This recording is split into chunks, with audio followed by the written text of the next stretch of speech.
remembering that free will means I can make rice noodles and beef chow fun from scratch. I'm about to show you how I made whole Fun Noodles from scratch, and trust and believe I'm not one of those people who's gonna lie to you and tell you something that's easier than it is. This is literally 4 ingredients in a bowl: tapioca starch, rice flour, water, and salt. That's it. It's really that simple. Why did you make whole Fun Noodles from scratch? Because they didn't have them in the grocery store, and I'm delusional, so here we are. Once you get all the ingredients combined in a bowl, you're literally just gonna let it sit for 30 minutes before you pour onto a sheet over top of a steamer, essentially. Kind of did a makeshift steamer. I put a pan over top of a pan, water in it. Just follow me, it'll make sense when you watch the video. So here's my setup, because I don't actually have like a steamer that's made appropriately for this situation. I literally took a frying pan, put like 1 inch, 2 inches worth of water in the bottom, let it come to a boil, and then I put a stainless steel pan on top, for which I was going to use to basically pour the rice noodle mixture, which is going to steam and form this big wide rice noodle sheet, which you're eventually going to cut into noodles. But trust me, you don't need any elaborate tools to make this happen. I literally made this happen with what I have, and yeah, so be it. Here I am pouring the rice noodle mixture onto the surface, which I did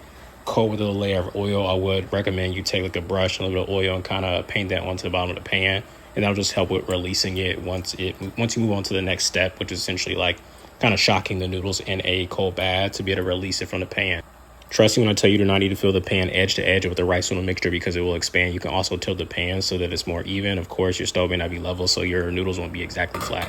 Put the lid back on top, let it steam for 5 to 7 minutes. When you touch it, you're looking for a certain firmness that essentially lets you know the noodle is done or cooked through.